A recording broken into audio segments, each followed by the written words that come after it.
This is Mr. G. This is your 5-minute video. All right, this one is for my students at Memorial High School. It's basically a description of how to write your blogs about your projects. Okay, enough talk. Let's just check it out right here.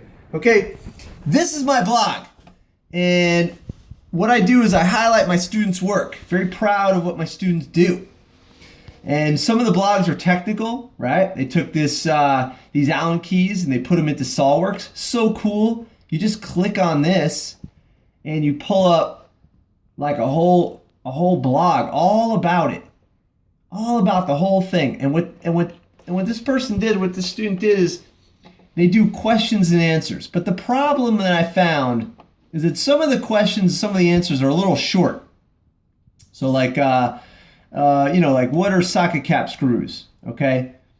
No reaction. This one's better. Okay. Can we see all the parts in the Allen key? That's a little better. It's like a little bit more of a conversation, right?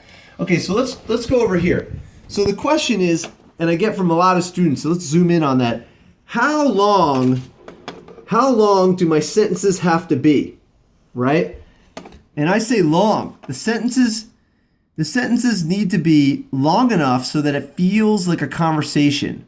And then what if I answer that like this? What if I just said, just make the sentences long enough, right? Like, so, it's kind of like short answer versus long answer, right? You want it to be like a back and forth exchange, okay? Don't just say, yeah, just make them long enough. No, I'm saying, well, I want them to be long enough so it sounds like a conversation, okay? This is the kind of thing I'm looking for. All right, let's go back in. Okay, here's a short question. Okay, now what, right? Some people say that. Okay, what's next? Or okay, now what? So I just put this 3-word sentence in as an example 3 minutes of a sentence that's not long enough. When you ask questions in your blog, I would like the questionnaire to first react to the answer of the last questions. Okay, so here's, for example, and I got it highlighted here. Okay, so you want the sentences to sound like a conversation. That makes sense. This way, it's almost like listening to an interview, which makes it more interesting to read. And then they follow up with a question. How do I ask a follow-up question, right? There's a question, okay? So that's basically, what I'm looking for. Expanded answers. I'm not giving you like, oh, you need to have 3 sentences, you need to have 4 sentences. I'm not giving you a number. I'm just giving you a feeling. It's got to sound like a conversation, like a back and forth. All right, I think you got that. Okay, moving on. Some people ask me the question, Can I use because right here? Can you start the sentence with the because? So it's like, because I didn't know how to start the sentence, I used the word because at the beginning of the sentence. Is that okay? No. Never start any sentence with the word because, and, or but. Please do not use these 3 words to start any sentence. It just doesn't sound right. And it's kind of lazy in the writing. All right. I've got a whole bunch of stuff here as examples. Let's do one more example here.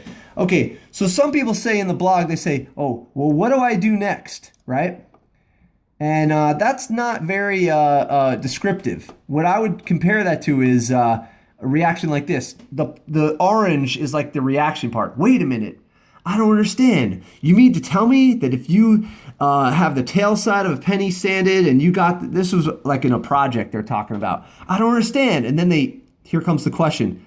Can you explain how that works? You see? So it's like you're leading into the question, okay? 1 minute. All right. Okay, so that's basically it. What I'm looking for is your writing. You got to put some more effort in, right? That writing is a part of what we do here.